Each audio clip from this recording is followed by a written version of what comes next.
La culture, on s'accorde dessus et ce qui nous reste quand on a tout perdu. Mais c'est également elle qui nous permet de définir notre trajectoire pour le futur. C'est également une industrie qui emploie des milliers, pour ne pas dire des millions de personnes à travers le monde et joue un rôle important dans le développement. Justement, culture et développement, c'est le nom que porte cette série d'émissions que nous allons porter sur un certain nombre de temps que vous allez voir sur la télévision BF1. Pour ce tout premier numéro, nous allons faire un tour d'horizon et pendant les prochains numéros, nous allons rencontrer différents acteurs du secteur culturel et aborder plusieurs thématiques pour ensemble justement voir quel peut être ou quel est déjà le rôle de la culture dans le développement et comment on peut s'accorder pour que sa contribution soit encore plus grande. Merci beaucoup de nous prendre en marche. Vous regardez Culture et développement.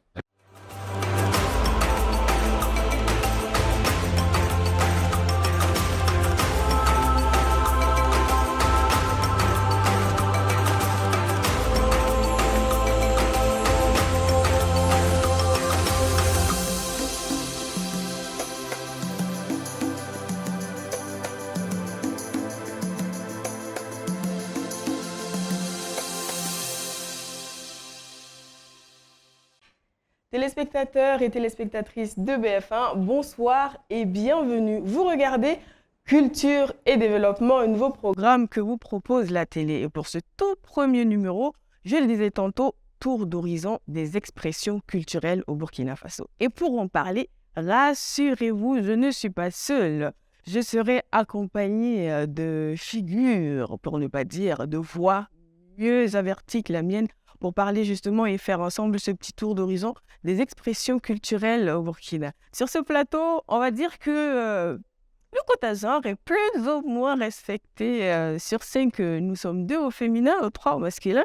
Et vous le savez, en général, les dames d'abord avec moi. Donc, je vais avoir le plaisir d'introduire pour commencer celle-là qui, si je me sors du plateau, est la seule femme du plateau. Donc, c'est un visage très connu du cinéma, de la télévision, du Burkina Faso. Elle est actrice, elle est réalisatrice, également présentatrice télé. Vous nous avez vu d'ailleurs ensemble pendant le FESPACO Mondial et mon invité ce soir. Comment ça va? Ça va très bien, Stéphanie, et toi? Ça va très bien également, ça fait plaisir de t'avoir sur ce plateau. Plaisir partagé. Alors avec toi, on va pas juste s'inviter dans le cinéma, hein, parce que tu n'es pas que dans le cinéma, même si je l'ai dit que tu es actrice et tout ça. Donc, on aura l'occasion de voir, de regarder, et puis d'avoir également ton appréciation. Est-ce que ça va? Est-ce que c'est catastrophique? Est-ce que tout va bien dans le meilleur des mondes possible? Non, t'inquiète pas, je ne veux pas te tirer les verres du nez pour le moment. Je juste dis, on verra ce que ça va donner. Et juste à côté de Monondia, nous allons aller vers l'université de Ouagadougou pour inviter le docteur Amadou Mandé. Il est enseignant-chercheur à l'université professeur Joseph Kizerbo. Mais pas seulement, puisqu'il est également le président du Centre burkinabé de l'Institut international du théâtre et membre du bureau exécutif de l'Institut international du théâtre. Bonsoir, docteur. Ça va, on peut dire que ça va. Et au théâtre. Parce qu'on est encore là. Heureusement que vous êtes encore là, sinon, où irions-nous sans vous? Ah bon? Ah si, absolument, c'est très important. Donc, prions qu'on soit toujours là. On va prier fort, on va vous demander d'être là. C'est vrai que quand on est étudiant, on ne comprend pas forcément toujours tout. Après, quand on est sur le terrain, on se rend compte que c'était utile et nécessaire de passer par là. Donc, merci beaucoup de nous suivre, de nous supporter. Je dis nous en me mettant dans la peau des étudiants, même si je ne suis plus étudiante. Quoique, il faudrait peut-être que j'aille finir 2-3 trucs, mais bon. La porte est toujours ouverte. D'accord, donc je reviendrai. En tout cas, merci beaucoup d'être avec nous ce soir pour ce premier numéro de Culture et Développement. Et de l'autre côté du plateau, à ma droite, nous avons un doyen du cinéma. Il est également acteur, comédien de cinéma et de théâtre. Il n'est plus à présenter. Certains le connaissent sous son nom à l'état civil, d'autres sous des appellations, dans des rôles qu'il a interprétés dans des films et séries. Je pense que le nom qui lui colle le plus à la peau, c'est Tonton Gaoussou. Mais aujourd'hui, on reçoit Gustave Sonko. Bonsoir. Bonsoir Stéphanie. Comment vous allez? Je crois que je vais sur mes 2 jambes et c'est bien. Tant mieux. Toujours autant d'énergie avec l'expérience qui va avec, c'est juste impressionnant. Oh, le vécu, on est obligé d'être. Et vous êtes. Et on vous en remercie. Merci beaucoup. Et on va s'inviter dans l'univers de la musique pour notre quatrième invité. Il est sociologue, consultant culturel, professeur de musique, également le directeur général du CENASA. Nous avons le plaisir d'avoir sur ce plateau, je prends mon souffle pour ne pas écorcher le nom, Monsieur Abraham Ouezina Abassagé. Bonsoir. Eh bien, merci à chacun d'entre vous d'être sur ce plateau ce soir pour ce tout premier numéro. Je le disais, tour d'horizon des expressions culturelles au Burkina Faso. Mais tout d'abord, on va déjà essayer de s'accorder sur la terminologie. Donc, je me tourne vers le professeur. Qu'entend-on par expression culturelle, professeur Rwandais? Oui, je crois qu'on peut parler d'expression culturelle, toutes les formes de manifestations donc, culturelles, en fait, qui sont généralement appelées expressions artistiques. Mais c'est tout parce que la culture, en fait, est un ensemble assez vaste. Et sa manifestation extérieure, visible, perceptible, c'est justement l'expression culturelle. Donc, les expressions culturelles sont diverses et variées. Mais l'expression culturelle n'est pas nécessairement artistique aussi. Pas uniquement, mais l'artistique relève pour la plupart de l'expression culturelle. On va dire qu'on va peut-être un peu plus se pencher, se concentrer sur le côté artistique de l'expression culturelle. Donc, on a des hommes de théâtre, de cinéma, de lettres, de musique, mais pas que. Voilà pourquoi aujourd'hui, justement, on va s'attacher à faire un petit tour d'horizon de ces expressions culturelles. Vu qu'on a un sociologue sur notre plateau, on va essayer d'en savoir un peu plus avec lui. Et quelles sont les formes, justement, que prennent l'expression culturelle dans son volet artistique sous nos cieux, pour ne pas dire au Burkina Faso? La manifestation de ce que nous ne voyons pas de la culture. C'est quand on parle d'identité culturelle, ça on ne voit pas. Mais quand on parle de danse, quand on parle d'identité culturelle du Mossi, c'est un vaste ensemble abstrait. La danse Mossi, l'art vestimentaire Mossi, la cuisine, la gastronomie Mossi, ça on rentre maintenant dans les manifestations tangibles de cet ensemble qui est beaucoup Ok. plus reçu. Et est-ce qu'on peut considérer que l'expression culturelle occupe une place importante dans notre société? Mais absolument, absolument, toutes les sociétés s'identifient, toutes les sociétés se manifestent, toutes les sociétés existent par leur expression culturelle.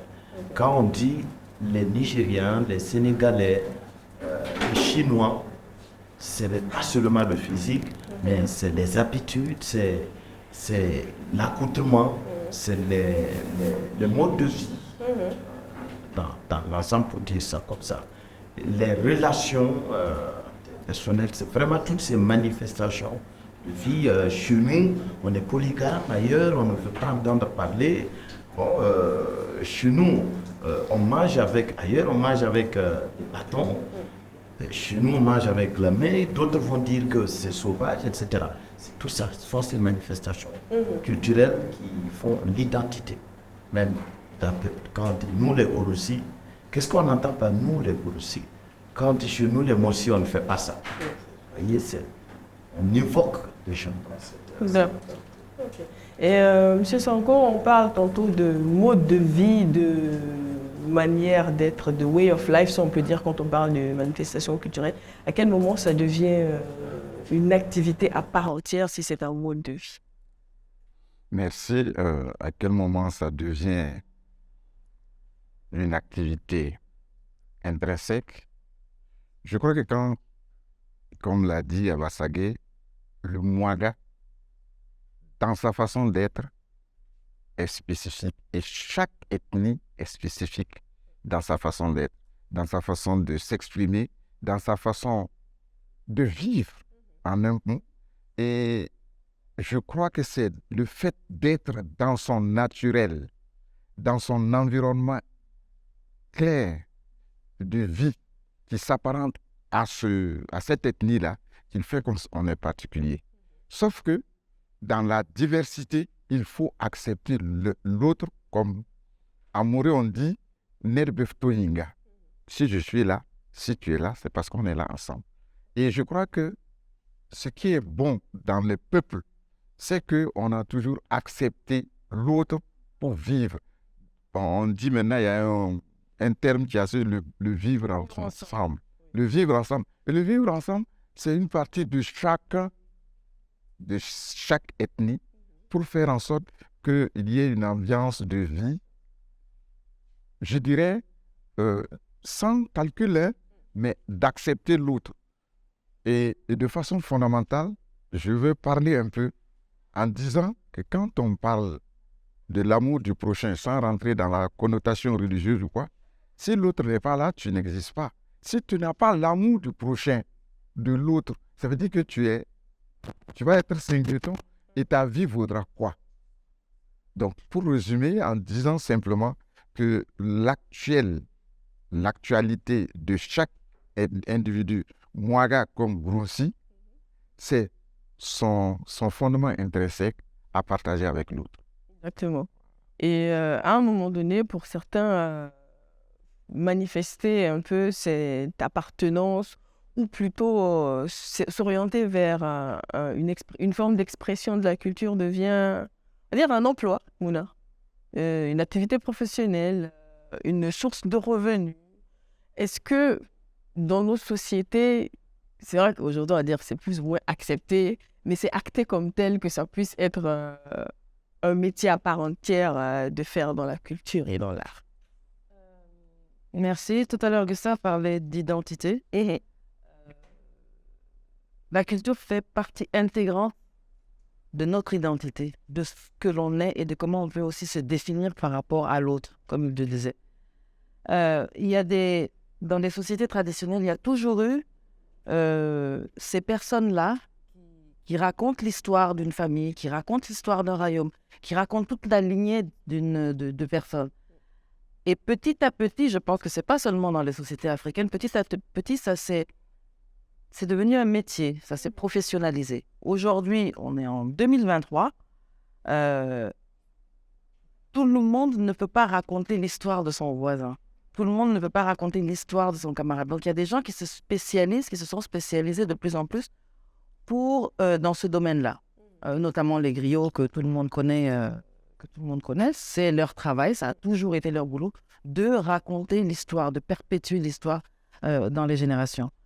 Maintenant, tous les artistes ne sont pas des griots, évidemment. Après tous les artistes, il y a des artistes qui vont se sentir l'âme et se donner la mission de vouloir transmettre quelque chose, de vouloir dire quelque chose, de vouloir partager quelque chose. Et en partageant, on apprend aussi. Il y a aussi un besoin d'identification. Décider de faire ou du théâtre, ou du cinéma, ou de la peinture, ou des arts plastiques en général, c'est s'identifier aussi à quelque chose, culturellement. Ça peut être en lien avec sa propre culture ou avec la culture de l'autre, parce qu'on a envie de connaître la culture de l'autre. On a envie d'aller vers l'autre et de le connaître. Effectivement, c'est un savoir. C'est quelque chose qu'on apprend aux gens. Et on peut dire que le savoir n'a pas de prix, mais si, ça a un prix. Ça a un prix. Le professeur à l'université qui va dans un décor magnifique. Absolument. Ce sont des artistes, des artisans qui ont fait toutes ces œuvres-là. Et aujourd'hui, il faut qu'on puisse en vivre. Parce que ça fait voyager aussi la culture de l'autre. Toutes les personnes qui vont venir, qui voient ces œuvres d'art, vont avoir envie de les voir, vont avoir envie d'aller à leur rencontre. Donc, à la rencontre de celui qui a fait ces magnifiques œuvres d'art et qui va pouvoir parler de sa culture à sa manière. Et ça ouvre à l'autre culture. Absolument. Et justement, parlant de cette ouverture, l'art ou la culture dans son expression peut prendre plusieurs formes, se manifester de diverses manières. Elle a tantôt parlé de peinture, de musique, d'art plastique, de cinéma, de littérature. Il y a plusieurs formes, mais est-ce que les expressions se valent chez Abba-Sagui? Artiste, c'est-à-dire quelqu'un qui pratique l'art, un métier, ça n'a pas commencé aujourd'hui. L'artiste a toujours existé. Toutes les sociétés ont des artistes. Pour le temps. Parce que c'est l'artiste, on affectionne la vie, on va dire artisan, pour la faire une catégorisation jeune, mais pour le temps, l'artiste existait. Il y avait des artistes qui monnayaient leur leur métier que ceux qui fabriquaient de bois portent ce qu'on appelle les chaussures avant l'arrivée du blanc existaient. Ceux qui chantaient existaient. Ceux qui dansaient existaient. Vraiment, pour les métiers d'art, existaient. Métiers d'art. Avec le temps, on est passé dans une ère où on est. Comment? Mais autant, au moment où les Victor Hugo se plaisait à dire que je suis celui qui passe derrière vos maisons pour ramasser la culture que vous jetez par la fenêtre et pour vous la mettre.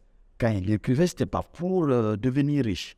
C'est pareil pour nos artistes, nos artisans, etc. Aujourd'hui, l'artiste, on est ça parce qu'on est dans un monde où tout c'est monnaie. C'est ça. C'est monnaie. Maintenant, il faut les expressions culturelles, mais absolument. Absolument pouvoir. Parce qu'on est en train de se demander, est-ce que toutes les se valent? Et c'est cette réponse qui n'a pas été affirmative qui a conduit certaines civilisations à s'arroger le droit de dénier le droit à toute civilisation. Quand on disait un noir ne fait pas un blanc. Et ça, quand on dit ça, ça veut dire que la culture noire ne faut pas la culture blanche. Et jusqu'à présent, c'est d'actualité dans plusieurs contrées du monde. Il faut rapidement corriger ça et redire qu'une culture faut qu'une autre. Mais les manifestations d'une culture peuvent être plus pittoresques, plus panoramiques, plus spectaculaires qu'une autre. Ce qui ne fait pas que cette culture soit meilleure, mais pour aussi honnête, très pudique, un homme. Donc, tu ne diras pas dire une femme avec gros nom ou des choses, ou un public. Mais toutes ces subtilités qui ont été transmises de génération en génération fait l'identité. Ailleurs, les gens préfèrent les fleurs. Ça ne veut pas dire que c'est là-bas. Il y a plus d'amour, ou il y a plus de stock. Toutes les cultures, il faut les relativiser et entrer dans leur quintessence, leur abstract, leur substance, les comprendre. Parce que quand on regarde de dehors, on va dire, mais ces gens, ce sont des sauvages. Regardez comment ils traitent la femme, etc. Après, on s'est rendu compte qu'il n'y avait pas. C'est ce qui s'est passé avec la colonisation de l'Irak.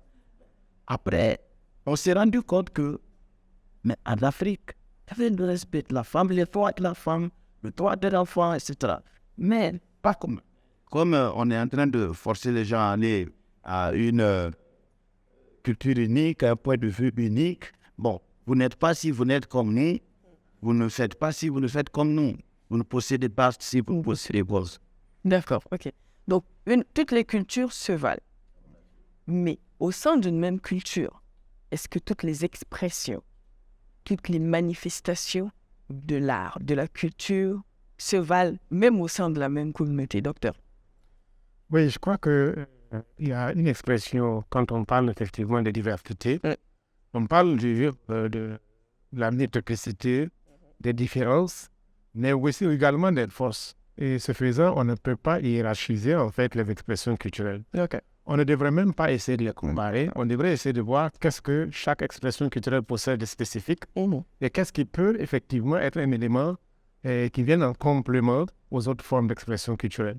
Donc, de ce point de vue-là, en fait, c'est vraiment une véritable erreur. C'est vrai qu'on a la classification des arts, par exemple. On parle du premier art jusqu'au septième, etc.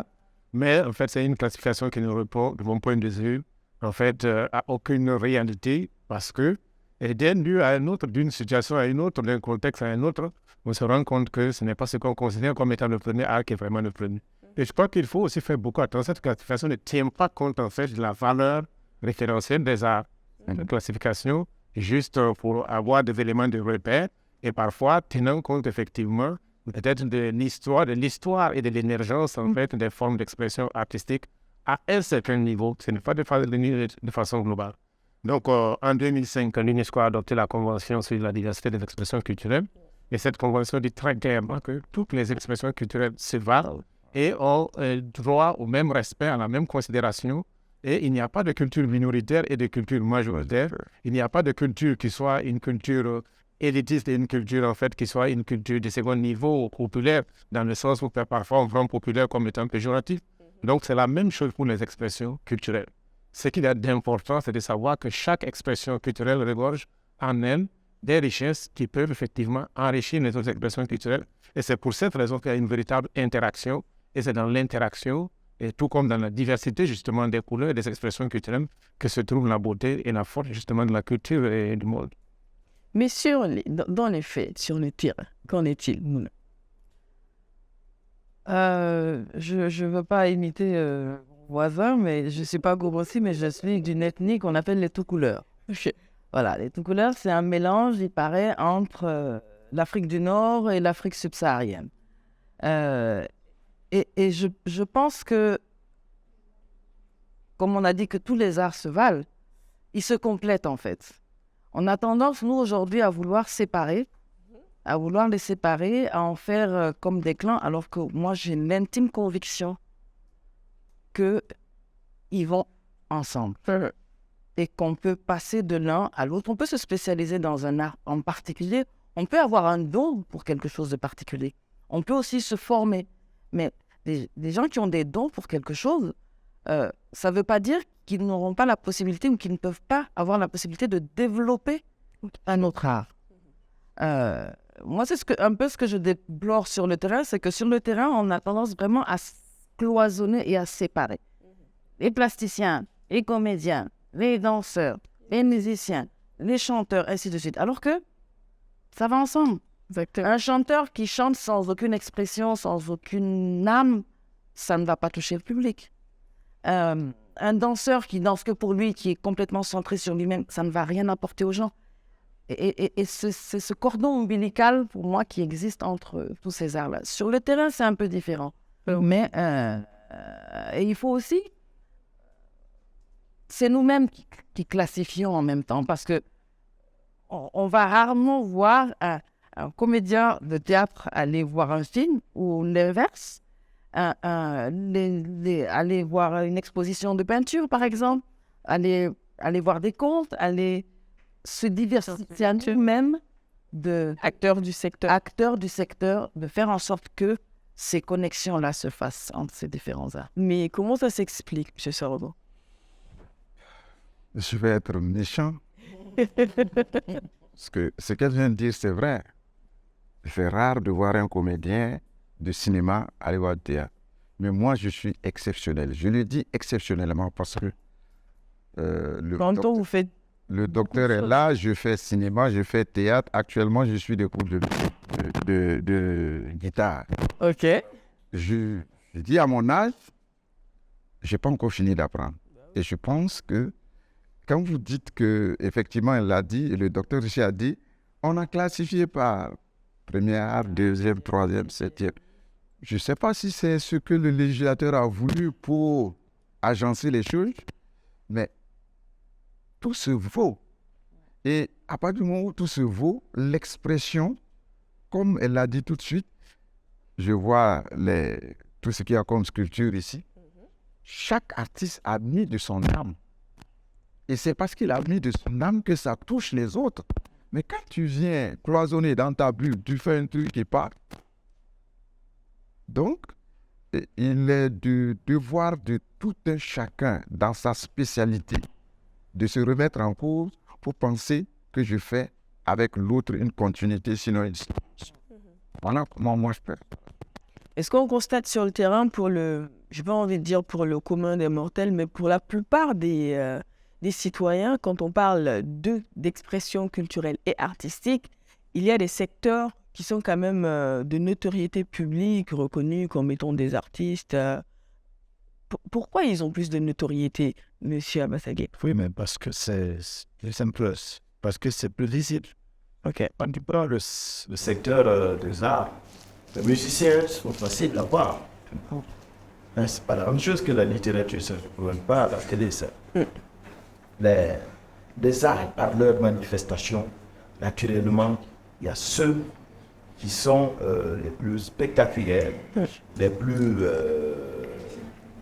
allants, ce qu'on trouve le plus facilement. Ce qui ne fait pas de ces arts les plus importants. Souvent bien au contraire. Pourquoi? Parce que vous voyez, quand vous prenez par exemple la musique, si vous prenez l'exemple du Kenya ou de l'Afrique, mais évidemment, en dehors de, c'est peut-être le cinéma, parce que voilà, on va aider tout ça avec l'avènement du numérique. Voilà. Mais c'est aussi là où la culture est la plus vulnérable. Vulnérable, c'est-à-dire? Oui, parce que l'artiste qui véhicule des valeurs sont censés appartenir à une société. Et c'est le même qui est aussi le plus influençable. Et si l'artiste est influencé, s'il perd ses repères, il perd ceux qui le regardent. Ça veut dire que je suis artiste, je dis, je fais de la musique Kassena, je fais de la musique Mwaga, la musique. Et au fur et à mesure, ce que j'ai produit dans ma musique, c'est ça que je déteste chez ceux qui écoutent. Et qui sont censés m'accueillir, accueillir mon message, accueillir mon influence sur eux comme étant le leur. Et qu'est-ce qui s'est passé? C'est ce qu'on appelle le soft power, que les Américains ont été les premiers à utiliser. Et que les Français ont rapidement arrêté au moment de la mise en place du plan Marshall. Donc, après la Seconde Guerre mondiale, l'Europe a se relevé. Les Français ont mis l'exception culturelle. Ça veut dire quoi? Vous pouvez nous envoyer de la nourriture et tout, mais pas de culture, pas de film, pas de musique. Plus tard, c'est ce qui s'est passé. Pas de Michael Jackson. Parce que tu ne peux pas aimer Michael Jackson, tu ne peux pas aimer la musique américaine sans aimer les jeans, sans aimer Coca-Cola, sans aimer McDo. Donc l'économie, c'est l'économie avec Culture. Donc ce sont justement ces arts-là qui sont les plus dangereux pour la société. Parce qu'ils sont visibles, parce qu'ils influencent tout de suite. Contrairement à la littérature, aux arts plastiques qui sont plus discrets et qui sont plus résistants à la colonisation, à la pénétration de l'idée extérieure. Et qui ont un peu plus de mal à conquérir le reste du monde, si j'entends bien. Par contre, mais justement, je vous entends dire ça et j'ai envie de dire, pour le cas du Burkina, on a quand même l'impression que les arts les plus discrets voyagent plus que les arts populaires. Parce qu'ils gardent leur authenticité. Ils sont plus authentiques. Au fil des ans, elles perdent rarement ou elles perdent peu ou pas les beaux motifs, les objets d'art que nous avons ici. C'est des choses qui vont traverser. Au bout de 10, 20 ans, vous trouverez ces artistes-là toujours aussi intègres intellectuellement, je vais dire. Ok. Un artiste facilement est influencé et colonisé. Et c'est ce que ça paradis, c'est colonisation culturelle. Généralement, la colonisation culturelle, on ne peut pas nous toucher dans nos comptes, mais on peut nous toucher dans l'habillement, facilement. Et quand on commence à être expatrié, externalisé, si je peux le dire comme ça, en termes d'accoutrement, l'économie va aller à l'extérieur. Parce que si on ne porte pas du coco dans la vie, on prend du goût pour le champagne, le vin et les costumes, ça ne se fait pas au Burkina et c'est pas burkinabé. Au fur et à mesure, c'est ça qui va nous tirer. Docteur Mandé, vous voulez réagir à ça? Oui, en fait, je suis tout à fait d'accord avec lui qu'effectivement, il y a quand même des dangers auxquels on est exposé, il faut faire beaucoup attention. Mais pour revenir à la question, effectivement, de la valeur des formes d'expression artistique, comme je l'ai dit, la classification dont on parle n'a absolument rien à voir avec la hiérarchisation. Il faut que cela soit très clair. Parce que si on va essayer même de faire cette classification à partir des arts qui existent au Burkina, vous verrez qu'elle ne respecterait pas du tout, en fait, voilà, exactement. Je pense que c'est vraiment lié à l'histoire de l'émergence de ces arts-là. Il faudra situer les choses dans leur contexte. Alors, au Burkina, dans la pratique, il faudra voir qu'effectivement, il y a des arts qui sont considérés comme étant des arts majeurs, que les gens considèrent comme plus importants que d'autres. Ça, c'est un fait qu'il ne faut pas nier. Pour beaucoup de gens, le cinéma est plus important, par exemple, que les autres arts, notamment, par exemple, pour le théâtre. Pour certains, c'est peut-être la musique qui est au premier plan, etc. Donc, si on va faire un micro-trottoir et on va demander aux gens de faire une classification, les gens feront leur classification. Tout le monde n'aura pas forcément la même classification. Mais on se rend compte également, en fait, ces idées parfois reçues, parfois dues à l'influence que nous recevons à travers les médias ou à travers d'autres formes de promotion des arts, ont également, en fait, une certaine force dans l'ancrage même des expressions artistiques, surtout quand on parle des expressions artistiques, surtout modernes ou contemporaines. Et on voit qu'au niveau des politiques, surtout des politiques culturelles, il y a comme une préférence pour certains arts. Il n'y a pas longtemps, les gens ont commencé à manifester quand effectivement, au ministère de la Culture, on avait prévu une subvention pour la production du cinéma. Quand on regarde l'importance que l'on accorde, par exemple, à un festival comme le FESPACO, comparativement aux autres manifestations dans le domaine des arts plastiques, du théâtre et de la musique, on peut effectivement se poser des questions. Mais dans la réalité, cela ne veut pas dire qu'effectivement, il y a des arts qui sont au-dessus des autres. Nous avons des considérations qui, malheureusement, sont des considérations erronées. Et cela également déteint. À l'université, pour vous juste raconter une anecdote, parfois nous avons un département qui s'appelle Art, Gestion et Administration culturelle, où nous formons les étudiants en art plastique, en art dramatique et puis en gestion et administration culturelle. Mais quand certains étudiants viennent au moment des inscriptions et ils veulent s'inscrire en gestion et administration culturelle, puisque les gens en art, gestion et administration culturelle, dans l'esprit des gens, c'est pour aller faire des arts. On leur demande comment vous avez eu le bac, et au lieu de faire des études sérieuses, vous voulez aller faire des études d'art. Donc déjà, il y a une certaine minoration même carrément de l'art de façon générale et des expressions artistiques comparativement aux autres domaines de formation, par exemple académique. Et quand on rentre dans le domaine des arts, on a tendance également à faire cette classification et à considérer que certains sont plus importants que d'autres. Et ce que vous dites, quand on va à l'extérieur, ce qui porte effectivement les artistes burkinabés qui ont en fait une certaine cote, une certaine visibilité, qui portent la culture burkinabé, ce n'est pas un domaine spécifique. Il y en a dans le cinéma, naturellement, il y en a dans les arts plastiques, il y en a dans le théâtre, il y en a dans la musique, il y en a dans le conte. Alors, il y en a dans les marionnettes, on peut citer donc tous les arts. Et ce qui est vraiment aussi important que ça, parce que comme les uns et les autres ont eu à le dire, c'est vraiment regrettable que certains artistes pensent qu'ils appartiennent à un domaine et en fait n'ont pas de relation avec d'autres domaines. Et c'est cela également qui conforte la mauvaise vision peut-être de certains décideurs politiques qui n'ont pas justement la capacité d'analyse en fait, de cette question-là, de croire qu'il y a des arts qu'il faut prioriser par rapport à d'autres. Mais aujourd'hui, quand vous prenez le théâtre, tout se trouve dans le théâtre par exemple. Et aujourd'hui, quand vous prenez le cinéma fait appel à tout le monde. C'est ça. Aujourd'hui, quand vous prenez effectivement la mise en place d'un conseil de musique fait intervenir des acteurs multiples qui viennent de tous les secteurs.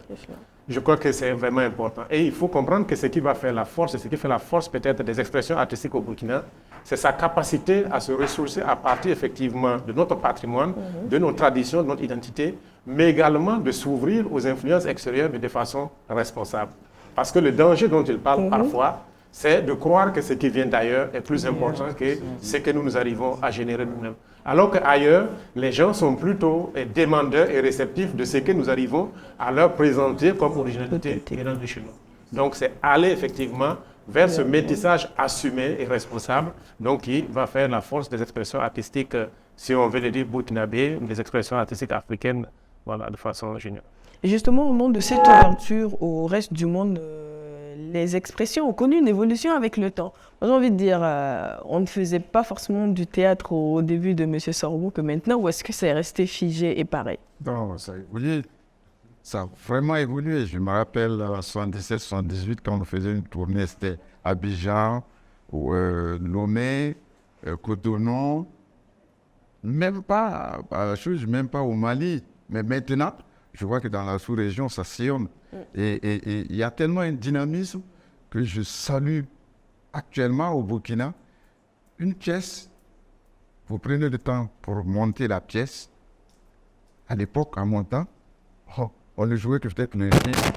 Après avoir fait moins 6 à 5 mois de résidence, peut-être le chien va présenter la pièce au Centre culturel français. C'est tout. Maintenant, il y a une telle synergie, il y a un dynamisme qui fait qu'il y a, je crois, il y a une chaîne d'un spectacle, ne serait-ce qu'à Ouagadougou déjà, et je suis persuadé qu'il y a Dans les autres villes. Qui vont voir pour l'amener ce truc-là, hors du Burkina. Mais j'ai un dynamisme qui ne dit pas son nom. Le docteur disait tantôt, parce que le théâtre, moi je fais théâtre. Et le théâtre compose musique, danse, cinéma, etc., etc., etc. Et ça a donné de plus-value au Burkina en ce qui concerne le théâtre, le cinéma, la musique et la danse. Oui. Parce que moi, je me suis retrouvé en Allemagne. On me dit, il y a une troupe artistique là qui fait de la danse. Moi, tout de suite, j'ai pensé à... J'étais sublimé quand c'était Serge Janet. Moi, j'étais fier. C'est mon frère. Quand il m'avait dit, alors, comment? Oui. C'est plus la même chose que dans les années 70. Exactement. Et donc, ça a tellement évolué sur tous les points. Je dis toujours d'habitude aux gens, la culture est le pétrole du Burkina Faso. Parce que le Burkina a été pollué à travers le monde. On a commencé par le festival, c'est vrai. Mais que ce soit danse classique, que ce soit cinéma simple, que ce soit théâtre, lui, il est le président de l'Institut international du théâtre, qui est basé à Moscou. Non, c'est Paris Shanghai. Ah bon, donc avant que je le connaissais à mon âge, c'était là-bas. Ça a évolué. Et c'était le frère Jean-Pierre Dégadé qui était notre président. Donc vous voyez que ça a évolué et vraiment, je trouve qu'on peut aller encore plus loin. Voilà. On peut aller plus loin, certes, aujourd'hui, on a tendance, au nom de l'ouverture au reste du monde, à vouloir être compétitif à l'échelle internationale et rester à la fois authentique. Est-ce que ça, c'est une équation facile à gérer, Mouna? Je dirais que c'est une des équations les plus faciles à gérer. Rester authentique, ça peut paraître compliqué, mais en fait, c'est en restant authentique, justement, on va faire la différence. Et que cette authenticité-là, ça devient comme une perle rare, quelque chose de rare, et que les autres ont envie d'avoir. J'ai une anecdote de rien du tout. Chaque fois, ma mère, elle évolue dans un pays en Europe. Systématiquement, dès qu'elle voit un Burkinabé en Faso d'Anfani, elle va directement aller vers lui pour lui dire « J'ai ma fille qui est au Burkina Faso ». Par la tenue. Alors, ça me fait toujours rire parce que c'est systématique. Oui. Dès qu'elle voit la tenue, direct, elle va sur le monsieur ou la dame pour dire vous venez du Burkina Faso et j'ai ma fille qui est au Burkina Faso. Donc, ça veut dire que cette authenticité, oui, absolument. C'est fabuleux. Et moi, effectivement, quand je voyage, je ne voyage que comme ça. Et vous êtes sûr que vous êtes tranquille. Et il y a un respect, il y a une considération, il y a un regard que les gens portent sur vous quand on est habillé avec nos tissus traditionnels qui est extraordinaire. Donc pour moi, c'est une équation très facile. C'est plus on va rester authentique, mais en gardant une certaine ouverture d'esprit, plus on réussit à exposer, à montrer, partager notre culture. D'accord. Est-ce que... Oui. Avec juste un petit témoignage. Donc, en février dernier, nous étions aux Émirats Arabes Unis pour le 36e congrès mondial de l'Institut international de théâtre. Et l'idée que nous avons eue en partant, la délégation avait été composée de 9 personnes, dont un journaliste culturel, Malik Saïda. L'idée que nous avons eue en partant, c'était de chercher des chapeaux de saponais pour tous les membres de la délégation. Alors, je vous fais l'économie des détails, mais rien que le chapeau de saponais a fait vraiment... Exactement. Comme disent les autres, a fait tabac, parce que ça a été une forme de, comment dirais-je, un élément de respect, de particularité de considération. Et ça a permis que partout où en fait, on passait, on savait que l'Afrique était là, on savait que le Burkina était là, et le Burkina était vraiment reconnu de façon distinctive. Même ceux qui ne savaient pas au début, il y en a qui se sont permis de demander, mais ce chapeau, il vient d'où? Quand on leur explique ça, voilà. Mais quand vous portez le chapeau de saponais à Ouaga, vous passez presque inaperçu. Et justement, ça amène ma prochaine question. Est-ce que le Burkinabé est conscient de la valeur de sa culture aujourd'hui, en 2023, tu sais? Oui, mais sauf qu'on dit qu'on n'est jamais prophète sur ça. Moi, quand vous prenez le chapeau de saponais, nous, on a fait une ouverture au Festival 85 en donnant à chaque lauréat l'ABCC, en donnant à chaque lauréat le chapeau de saponais. Sankara m'a dit, cousin, tu as eu cette idée-là comment? Parce que ça a impacté tous les lauréats en 85. Et là où je vais, partout où je vais, comme il a dit, si je ne suis pas en façon d'enfant, je suis en Coco. Et puis, Maintenant, c'est devenu le label. Mhm. Vous avez remarqué dans Cacao, Mhm. j'ai utilisé Le chapeau de saponnet, et exactement. ça. Et puis, Alex, il dit, ah, voilà, un vieil qui disparaît, qui apparaît. Ça, c'était devenu une marque comme ça. C'est ça. Donc, nous en sommes conscients. Et comme l'a dit Mouna, on reste dans notre spécificité, Mhm. mais on sourit aux autres. L'apport des autres doit nous servir à être dans notre authenticité. Mhm. Parce que, qu'on le veuille ou non, c'est pas l'autre, là, le designer qui a commencé à faire comment il s'appelle Sébastien? Sébastien. Tu vas dire le contraire parce que qu'est-ce que ça a donné? Moi, je me rappelle que Coco Donda, à l'entrée de Bobo, je ne sais pas combien de fois j'ai acheté 5, 10, 15 Mhm. pour donner en extérieur. Mais ça n'avait pas cette connotation. Maintenant, quand je voyais des gens dire, ah, faut pas oublier le Coco Donda. Ça coûte 3 000 francs. C'est pour dire qu'il y en a. Oui. Ça brouille, ça monte, c'est bien. Mais nous en sommes conscients. Ça veut dire qu'il faut qu'on reste dans notre authenticité. Là. Et justement, que ce soit le cocodona, que ce soit le chapeau de saponnet, peut-être moins pour le chapeau de saponnet et le faso d'Anfani, il a fallu un temps pour que le Burkinabé l'accepte, pour qu'il se rende compte de ce que ça représente, pour le sortir et que le reste du monde également puisse l'apprécier à sa juste valeur. Est-ce que on a encore aujourd'hui cette patience-là de traverser le temps avec ce qui nous caractérise pour être sûr que, tôt ou tard, on y arrivera, notre authenticité sera perçue comme une perle à l'extérieur? En réalité, il faut prendre soin et en donner une expression standardisée, on va dire comme ça, de permettre à l'autre de le combattre et de le dessiner. Le tissu moderne qu'on a Mhm. n'a pas toujours été comme ça. Même la soie, ça n'a pas toujours été comme ça. Mhm. Mais les possesseurs de ce patrimoine culturel-là l'ont amélioré au fil du temps. Ils l'ont proposé au reste. Quand on revient à l'exemple du crocodile, tout le monde connaît l'histoire, on va pas le faire. Mais c'était loin d'être un objet luxe, même un objet supportable. Une marque de pauvreté. Dès que vous avez ça, c'était une marque de pauvreté. Personne, même quand on l'est, ne veut montrer qu'on est pauvre. Mais là, et ça c'est vraiment un des exemples Le plus ouais. et développement de transformer quelque chose qui semblait sans valeur, quelque chose devient fournisseur de richesse, deuxième fournisseur créateur. C'est ça. Le domaine du cocoton, ce que ça emploie aujourd'hui et ce que ça représente, ça devient un objet de luxe. Comment on fait ça? C'est avec de l'art. Bon, le chapeau de Saponnet, etc. Pour le chemin, c'est ça. C'est que nous avons, il faut le faire. Mais il faut d'abord que nous ayons la patience, comme vous avez dit, de nous croire de nous-mêmes, de nous faire confiance, d'avoir de l'estime pour ça et de dire, nous allons prouver ça dans l'extérieur.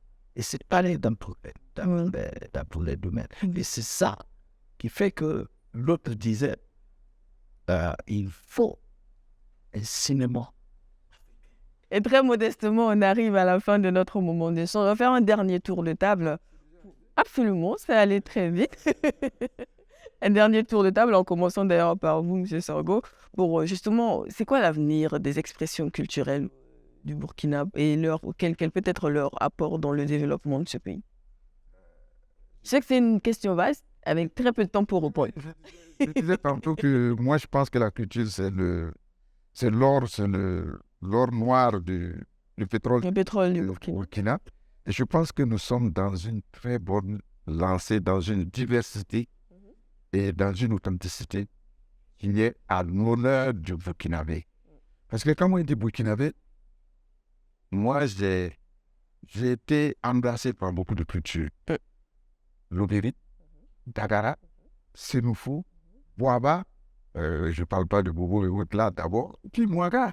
Mais je crois que cette diversité a fait ma force. Moi, j'ai été à l'école avec Jean Barry, que vous connaissez, à 4 ans à Houndé. J'ai failli prendre le masque à Houndé. Donc, je me rends compte qu'il y a des nacros qui pensent que je suis beaucoup aussi. Il y a des gens, quand ils m'entendaient, ah, toute femme, non, là, c'est quoi? Et puis, tu es avec les bons tiens, les pourquoi. Pourtant, c'est ça. C'est pour vous dire que cette diversité-là, il faut qu'on la garde. Il faut qu'on la cultive même. Parce que moi, j'ai peur aujourd'hui. Ce dont j'ai peur aujourd'hui, c'est que je me lève, mon voisin en face, et il me dit bonjour, il me dit, Je pense que c'est le pire qui nous arrive. c'est méchant. Ouais. Je me lève, j'ai dit, quand j'étais enfant, je connaissais 4 fêtes. Tabaski, Ramadan, Noël, Pâques. Et puis tout le monde fêtait. Aujourd'hui, bon, on essaie. On espère aller dans une meilleure direction, M. Abassagé. Ce que je veux dire, c'est que c'est connu, quand le peuple se développe sa culture. Joseph Kizembo disait son livre, l'Afrique sans identité. C'est-à-dire que si nous n'avons pas d'identité pour ce que nous allons faire, nous allons être une redondance d'autres choses. Nous ne serons pas. Et c'est parce que nos parents ont été que nous sommes là. Sinon, on peut s'appeler Burkinabé sans que ça n'ait du sens. L'économie et un développement n'est pas basé sur une culture, sur une vision du monde, ne peut pas avoir de l'audacité. Ça ne peut pas produire, c'est juste une reproduction stérile, ça n'a rien apporté. Donc, il faut que nos autorités, mais aussi que nous-mêmes, puissent savoir que à partir de là, c'est comme tellement qu'on met dans un champ, tu peux tout s'aimer, ça va pousser. S'il n'y a pas ça, il faut s'aimer. Absolument. Docteur Wandé? Oui, bon, moi je dirais que la culture est un socle indispensable à toute l'existence en fait humaine. Et quand on parle effectivement de la contribution des expressions culturelles au développement, il faut parler de développement de façon holistique, en prenant vraiment tous les secteurs, que ce soit social, économique, culturel ou autre. Parce qu'en réalité, ce n'est qu'à partir des expressions culturelles que l'on arrive à éduquer, qu'on arrive à former, que l'on arrive à informer, à sensibiliser, à faire en sorte que les gens intègrent des valeurs, que les gens intègrent des façons de faire, que les gens intègrent des pratiques, qu'ils apprennent effectivement donc des pratiques qui vont leur permettre de pouvoir non seulement se construire, se développer, mais également arriver à créer une interaction entre les gens pour que se développe la cohésion et ce qu'on a appelé tout de suite le vivre ensemble. Donc c'est clair que sans culture, en fait, sans effectivement une prise en compte sérieuse des expressions artistiques, en fait, la société ne peut perdurer. Ceci dit, dans notre contexte aujourd'hui, et parlant des perspectives, c'est important que les gens prennent conscience qu'il faut autant investir dans la culture qu'on investit dans des secteurs, par exemple, comme le secteur économique. Parce qu'en réalité, ce secteur économique n'a aucune viabilité, n'a aucun avenir, s'il ne repose effectivement sur un socle culturel très important. Et on ne peut pas donc développer un secteur sans investissement. L'investissement, ce n'est pas seulement économique. L'investissement peut être humain, l'investissement peut être matériel, il peut être de toute autre nature. Mais il est important qu'il y ait une véritable prise de conscience, qu'il y ait un engagement, une volonté réelle à tous les niveaux, et pour que, effectivement, et c'est en fait, je pense que c'est un don de Dieu, nous puissions justement en profiter valablement en donnant les moyens de pouvoir développer cette ressource infinissable. Je pense qu'on aura l'occasion d'aborder la question de l'investissement dans le secteur dans les prochains numéros de Culture et Développement. Alors, on arrive à de finir ce tour de table par moi avec ces éminents professeurs. Après l'avoir commencé, naturellement. Non, effectivement, ils ont raison. Moi, je pense que dans le fait d'avoir voyagé, d'avoir un peu parcouru le monde, je me rends compte que dans les autres pays, la culture est primordiale. Dans certains pays, la culture rapporte plus que la vente de véhicules. Beaucoup plus, et les investisseurs, les États misent sur la culture, misent sur les acteurs culinaires. D'ailleurs, juste en parenthèse, on n'a pas parlé d'art culinaire, c'est très important. L'art culinaire, que j'aime faire la cuisine. Et donc, c'est important qu'il y ait une réelle prise de conscience de nos investisseurs, de nos hommes d'affaires, de nos politiques, pour comprendre que notre culture n'est pas réservée aux personnes qui ne savent pas quoi faire de leur vie. Au contraire, pour moi, j'ai toujours tendance à dire que les acteurs culturels sont de vrais acteurs sociaux. Parce que, il l'a dit tantôt, on change les mentalités, on change le comportement des gens, on change la vision des gens, on apprend aux gens à s'ouvrir vers d'autres choses. On est une arme de reconstruction et de construction massive. Merci beaucoup. Et avec une telle conclusion, est-ce que je peux encore rajouter autre chose? Qui me reste au fond de la gorge. Ok, il faut que ça sorte. Pour la culture. Oui. Je ne comprends pas pourquoi les gens utilisent la langue de l'autre et n'utilisent pas leur africanité. Je reviens là. Quand quelqu'un me voit et me dit bonjour, quand dit ma grand-mère, en me regardant droit dans les yeux, dit bonjour, je me retourne pour regarder, est-ce que tu t'adresses au mur ou bien à la chaise? J'ai dit, maman, attends, moi, mamie, tu me dis bonjour, mamie. Parce qu'aucune langue africaine ne répond de façon singulière. Bonjour, c'est singulier. Ouais. Mais quand tu vas voir un jeu, tu dis bonjour, papa. Bonjour, Yaba. Bonjour, Yaba. Tu vois un monsieur comme moi, tu dis bonjour, vieux con. J'accepte. Je préfère. Encore mieux ça qu'un bonjour tout court. Bonjour, tout simplement. Maintenant, si mon fils est à côté, il dit c'est mon papa, tu dis. À ce moment, maintenant, Donc, je voudrais qu'il y ait cette culture-là. Exactement. Eh bien, sur cette recommandation, je pense et je l'espère qu'il n'est pas tombé dans l'oreille d'un sourd. On va se dire au revoir pour ce tout premier numéro de Culture et Développement. C'était un moment fort instructif pour moi et je l'espère également pour les téléspectateurs. Merci beaucoup à chacun de nos invités. Puis peut-être qu'on va réitérer l'invitation pour d'autres thématiques, mais en attendant, on va, je vous l'ai dit en introduction, inviter plusieurs profils pour aborder plusieurs thématiques et essayer justement ensemble de voir comment faire en sorte que la prise en compte de la culture dans le développement soit effective et qu'on arrive vraiment à nous dessiner un modèle de développement authentique qui nous permet de compétir aux yeux du reste du monde et de rester fidèles à qui nous sommes. Eh bien, on se dit à très vite avec le prochain numéro. D'ici là, prenez soin de vous et n'oubliez pas, notre culture nous identifie. On a le droit et le devoir d'en être fiers. Au revoir.